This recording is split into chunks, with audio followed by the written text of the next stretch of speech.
اب یہ قافلہ امام حسین کا سر کاٹ، ذرا دیکھنا غور کرنا، سر کاٹ کے نیزے پہ رکھا ہے، جسم کربلا میں پڑا ہے، عورتوں کو گھوڑوں پہ بٹھا کے لے جایا گیا یزید کے دربار میں۔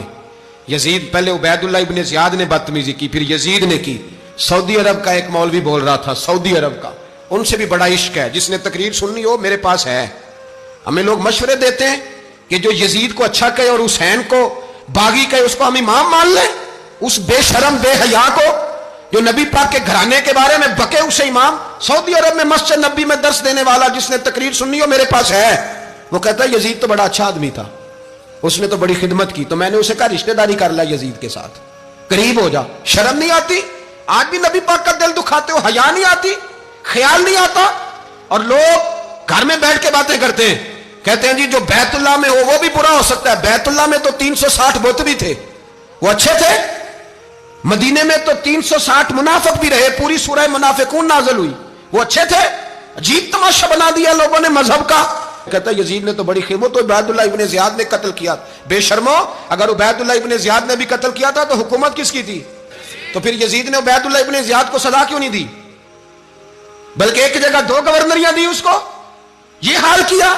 بلکہ سنو کہ یزید چھڑیاں مار رہا تھا، چھڑیاں امام حسین کے لبوں پہ۔ تو نعمان بن بشیر صحابی تھے، بول پڑے، کہنے لگے یزید بدبخت، ہاتھ پیچھے اٹھا، مجھے اللہ کی عزت کی قسم میں نے سینکڑوں بار نبی پاک کو ان ہونٹوں کو چومتے دیکھا ہے۔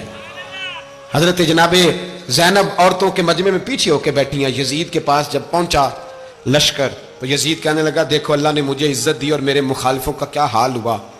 تو بی بی زینب بول پڑی، اتنے صدمے سہے پر آواز توانا ہے، جاندار ہے، جاندار۔ ہمارا کسی بندے سے جائیداد کا رٹا نہیں، ہم تو چاہتے ہیں امت اکٹھی ہو جائے، لیکن جو بندہ نبی پاک کی ماں کو دوزخی کہے، حضور کے باپ کو جہنمی کہے، یزید کو امیر المومنین کہے، اس کے ساتھ اتفاق رائے کر لیا جائے، یہ مذہب ہماری سمجھ میں نہیں آتا، بالکل نہیں آتا، قطعاً نہیں ہماری سمجھ میں آتا۔ کیسے اتحاد کر لیا جائے؟ یہاں تو میرے بھائی جو ہمارے ابا کا مخالف ہو اس سے اتحاد نہیں ہوتا، اور جو نبی پاک کے والد کو دوزخی کہے اس سے اتحاد ہو جائے۔ کہتے ہیں جی وہ جی اتنی فرقہ واریت ہو گئی، ہم کس مسجد میں جائیں؟ 60 پارٹیاں پاکستان میں رجسٹرڈ ہیں جو الیکشن لڑتی ہیں، کبھی کسی بندے کو ٹینشن نہیں ہوئی کہ کس کے پاس جائیں کس کے پاس نہ جائیں، کبھی نہیں کو بولا کہ اب وہ بھی کھڑا ہو گیا، وہ بھی، کوئی ٹینشن نہیں۔ مذہب کی باری ٹینشن ہو جاتی ہے، اتنا بڑا مذہب ہوتا ہے بھائی، غلط بندے بھی آ ہی جاتے ہیں بیچ میں، تھوڑا پہچان کے چلنا پڑتا ہے صحیح کون ہے اور غلط۔ اور یہی تو ہمیں امام حسین نے بتایا ہے کہ مذہب کے اندر ہی تم نے شناخت کرنی ہے کہ بندہ ٹھیک کون ہے اور بندہ غلط۔ یہی تو کربلا ہے، یہی تو امام حسین نے بتایا، کفر اسلام نہیں، حق اور باطل۔ تو سمجھیے گا حضرت سیدہ زینب نے جب سنا نا کہ یہ کہہ رہا ہے کہ مجھے اللہ نے عزت دی، تو جناب زینب بولی، نعمان بن بشیر کہتے ہیں بی بی بولی، اتنے صدمے ہیں پر جناب زینب بولی اللہ اکبر، اس انداز میں بولی کہ پہلے قرآن مجید کی آیت پڑھی، کہنے لگی وَتُعِزُّ مَن تَشَاءُ وَتُذِلُّ مَن تَشَاءُ بِيَدِكَ الْخَيْرُ إِنَّكَ عَلَىٰ كُلِّ شَيْءٍ قَدِيرٌ۔ اور پھر کہنے لگی یزید تو بکتا ہے، کہتا ہے کہ تو عزت والا ہو گیا، یہ تیری حکومت ہے، 4 دن گزرنے دے، تجھ پہ کوئی لعنت بھی نہیں برسائے گا، اور میرے بھائی کا قیامت تک ممبروں میں اور خطبوں میں ذکر ہوا کرے گا، وقت گزرنے دے۔ جب جناب بی بی زینب بول رہی تھی تو حضور کے نابینا صحابی پاس بیٹھے تھے، جناب نعمان بن بشیر کا ہاتھ ہلایا، ہلا کے کہنے لگے کیا علی آ گئے؟ تو علی کی آواز لگتی ہے، جبریل امی بول رہے ہوں جیسے، حکمت کے گوہر رول رہے ہوں جیسے، دربار دمشق میں بی بی زینب کا خطاب، منبر پہ علی بول رہے ہوں جیسے۔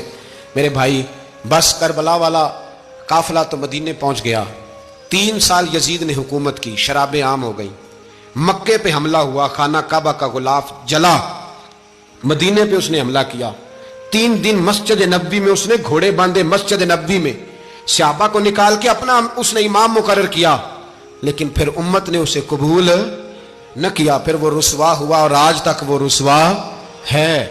لیکن امام حسین کا نام کل بھی زندہ تھا اور آج بھی۔ درس یہ ہے، پیغام یہ ہے، پیغام یہ ہے، یاد رکھو موت تیزی سے آ رہی ہے، ہمارے ساتھ والے دائیں بائیں والے سب چلے گئے، اسی طرح نمبر لگے گا، ایک دن اعلان ہوگا۔ ضمیر کے قیدی بن کے زندگی نہ گزارو، بالکل نہ گزارو، یہ تھوڑی سی زندگی ہے، دنیا سجن المومن۔ حق بات کرو، حق پہ ڈٹنا سیکھو، دین سمجھو، خبردار رسول پاک صلی اللہ علیہ وسلم کے دین میں ظالم، جابر، فاسق، فاجر کی کوئی گنجائش قطع نہیں ہے۔ اپنے آپ کو سمیٹو، اپنے آپ کو سنبھالو، دین میں اپنا کردار ادا کرنے کی کوشش کرو، دین طلب کرتا ہے ہم سے کہ ہم نے دین کو کیا دیا ہے. امام حسین نے سارا گھرانہ دین کے لیے دے دیا. ہمارا جو بچہ کسی کام کا نہیں رہتا اسے مدرسے داخل کراتے. ہم نے دین اتنا کمزور کر دیا ہے کہ عالم اگر شور نہ کریں، عالم اگر شور نہ کریں، زور نہ کریں، گھٹن والا ماحول ہو گیا. مذہب کی پوزیشن کمزور کر دی. اب جہاں تک اس بات کا تعلق ہے جی فرقے ہو گئے، تو میرے بھائی یہ کوئی اتنی خطرناک بات ہے، یہ کوئی اتنا مشکل معاملہ نہیں ہے. یہ تو امام حسین نے بتا دیا تھا کہ یزید کے طور پر ایک غلط فرقہ کھڑا ہو گیا ہے، لہذا اس کا مقابلہ کرنا ہے. اس میں کوئی بری بات ہے؟ لیکن ایک سبق ہے بزرگوں کا کہ اگر سچی بات بھی نہیں کرنی تو پھر اس منبر کا حق ادا نہیں ہوتا. جو سچ بولے وہ حسینی ہے، جو ظالم کے سامنے کھڑا ہو جائے وہ حسینی ہے. جو مصلحت کوش ہو، جو کہے ٹائم نہیں، گراؤنڈ ریالٹی نہیں، حالات نہیں، طبیعت نہیں، موقع نہیں، تو ابھی امام حسین کے پیغام کو نہیں سمجھا. میں بہت سارے بزرگوں کا نام اس لیے نہیں لیتا کہ لوگ ایسے نہ کہیں کہ کسی کا نام کیش کرایا جا رہا ہے، لیکن میں نے سارے مناقب پڑھے ہیں. میری لائبریری میں کتابیں ہیں، میں پڑھتا رہتا ہوں، میں سفر میں بھی ساتھ رکھتا ہوں. لیکن حضرت شیخ عبدالصبور بیگ منشور ہزاروی کا شعر امام علی مقام کے مقابلے میں اس طرح کا ہے کہ مجھے سارے شاعروں سے زیادہ وزنی محسوس ہوتا ہے. انہوں نے کہا تھا اس شاہ مشرقین کی، اس نور عین کی مطلوب ہے جہاں کو قیادت حسین کی. دیکھیے ذرا حسن.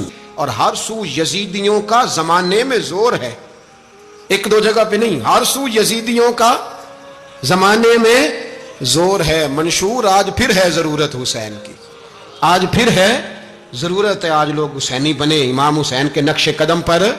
وہ کہتے ہیں زور ہو گیا یزیدیوں کا. یہ ہمارے بزرگ ہمیں بتا گئے. مسجد کی طرف توجہ کرو، اپنے بچوں کی نگہبانی کرو. دنیا کی زندگی اتنی مختصر ہے کہ ایک خواب لگے گا جب ہم جائیں گے دنیا، ایک خواب لگے گا. خواب تھا جو کچھ کے دیکھا، جو سنا افسانہ تھا. اہل بیت نبوت کا اسوہ عبادت ہے، ریاضت ہے، پردہ ہے، پرہیزگاری ہے. اس پر توجہ کریں. جن کی بچیاں سر نہیں ڈھانپتی وہ 10 محرم کو بے شک دیگ نہ پکایا کریں. جو لوگ قرآن شریف پڑھنے کے عادی نہیں وہ بے شک امام علی مقام کا ذکر نہ کریں، اس لیے کہ امام حسین نے سر سجدے میں کٹایا ہے اور تلاوت نیزے کی نوک پہ بھی جاری رکھی ہے. دین کے ساتھ اپنے آپ کو جوڑو، دیندار بنو، رسول اللہ کی غلامی اختیار کرو، ورنہ یہ زندگی کچھ ایسا وقت بھی لاتی ہے کہ جب زندگی بوجھ بن جاتی ہے.